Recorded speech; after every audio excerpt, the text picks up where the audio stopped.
Tu as sûrement déjà entendu ces discours qui font polémique à chaque élection. Réduisons l'immigration pour protéger notre identité ou pour notre sécurité, il faut contrôler les flux migratoires. Salut, c'est Vicky K. J'espère que tu vas bien. Moi, je vais super bien. Tu sais ce qu'il te reste à faire. Si tu ne vas pas bien, tu le proclames, tu l'affirmes et tu iras bien. Aujourd'hui, on va décrypter ensemble pourquoi certains politiciens veulent réduire l'immigration au Canada. On va explorer les motivations, les enjeux électoraux, économiques et sociaux derrière ces discours et je vais te donner mon point de vue sur ce débat crucial. Place au générique avant de plonger dans le vif du sujet. Pendant ce temps, tu sais ce que tu vas faire. Tu cliques, abonne-toi et tu actives la clochette de notification pour ne manquer aucune de nos prochaines vidéos.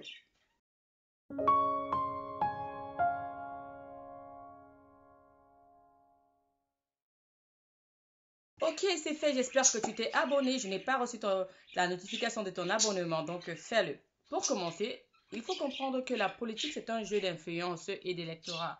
Beaucoup de politiciens utilisent des discours anti-immigration pour séduire une partie de l'électorat qui se sent menacé par le changement. Un peu comme vous avez vu dans la vidéo que j'ai postée où il y avait des Canadiens qui manifestaient pour la déportation massive des immigrants.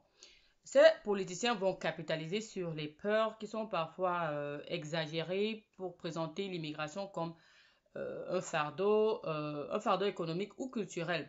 Ils vont mettre en avant des discours attribuant aux immigrants la responsabilité de tous les problèmes du Canada. Donc, si on a volé, c'est des immigrants. Si on a tiré, c'est des immigrants. Donc, voilà un peu, vous connaissez l'histoire.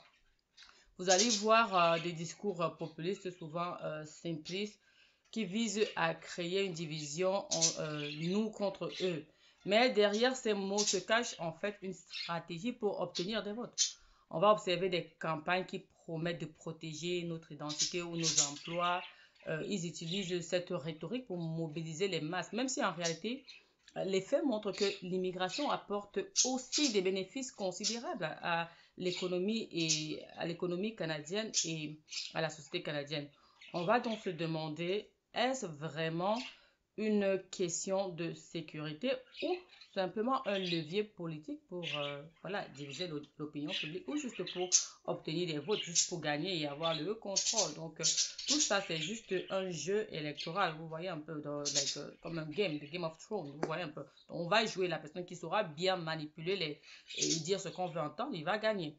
Donc maintenant, il y a les enjeux économiques et sociaux parce que tout, voilà, va tourner autour de ça. Donc, les politiciens qui prônent la réduction de l'immigration avancent souvent des arguments économiques. L'immigration fait monter le coût de la vie, elle pèse sur nos services publics ou elle crée de la concurrence sur le marché du travail. On a tellement entendu ça, ça nous coûte, ils nous l'imposent. Pourtant, l'immigration, en fait, les immigrants ont une grosse plus-value sur le plan économique comme sur le plan social. Sans la main-d'œuvre qui venait, combien de compagnies ont fermé par manque de main-d'œuvre? Donc, selon plusieurs études, les immigrants contribuent significativement à l'économie canadienne. En plus de contribuer significativement à l'économie canadienne, les immigrants enrichissent la diversité des talents. Certes, il y a des défis comme dans toute société, mais réduire drastiquement l'immigration n'est pas la solution pour résoudre les problèmes économiques. Derrière ces discours se cachent aussi des enjeux sociaux. Certains affirment que l'immigration altère l'identité culturelle et crée des tensions dans la société. Pourtant, l'histoire du Canada est celle d'une mosaïque de cultures qui se complètent, comme vous connaissez tous.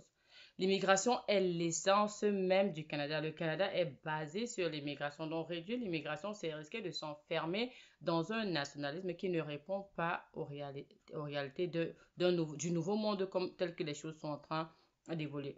Il est important de questionner ces arguments et de regarder les faits de plus près. Un autre aspect à ne pas négliger, c'est la désinformation. Est-ce que tu as remarqué comment les médias et les réseaux sociaux amplifient souvent les discours anti-migratoires?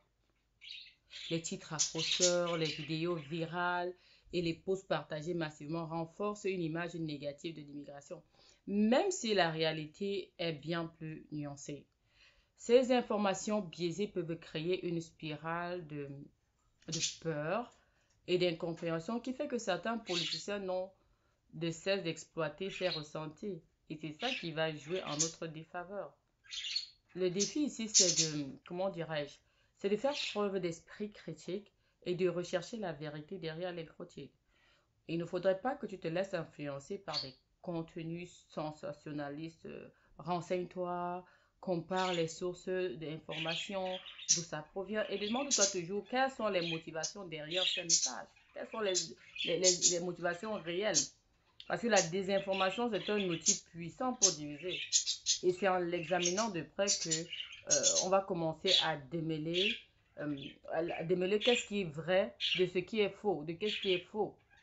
Donc, c'est tout ça qu'il faut analyser et ne pas simplement écouter ce qu'on dit ou d'écouter des informations mensongères, très souvent mensongères sur l'immigration, sur les immigrants et tout parce que ils alimentent la, ils alimentent les, les politiques, ou je vais dire les stratégies de ces politiciens-là. Ils vont s'appuyer dessus pour dire, ok, vous voyez ça, vous voyez, parce que on va partager. Dès qu'on voit on se presse de partager, on a dit, on a dit, on a dit, on a dit, et puis c'est facile. On fait juste sortir une petite information, c'est allez, hop, c'est parti viral. Donc moi, je vais maintenant partager mon point de vue. Personnellement, je crois que la réduction de l'immigration n'est pas la solution aux défis auxquels nous faisons face actuellement. Oui, il existe des défis et il est crucial de les aborder de manière responsable, mais isoler le Canada, c'est aussi se priver de la richesse et de la diversité qui ont toujours fait sa force. Si je suis là, c'est parce qu'il y avait l'immigration. Si tous ceux qui sont là aujourd'hui, c'est grâce à l'immigration. Donc, je pense que la clé réside dans un débat ouvert et honnête entre tous les acteurs, citoyens, immigrants et décideurs politiques. Un Canada où on est un Canada où on accepte l'autre parce qu'il y aura toujours de l'immigration. Même s'ils vont réduire, souvent ils vont réduire quand ils auront l'impact négatif de la réduction, ils vont augmenter parce que c'est ce qui s'est passé. L'augmentation qu'on a connue ces 2-3 dernières années, c'est parce qu'il y avait eu une réduction. Donc maintenant, pose-toi cette question. Est-ce que les discours de réduction de l'immigration servent réellement l'intérêt collectif ou ne font-ils qu'exacerber les divisions et nourrir une peur irrationnelle? Moi, je suis là pour discuter, pour apporter mon regard et vous aider à trouver des réponses à ces questions.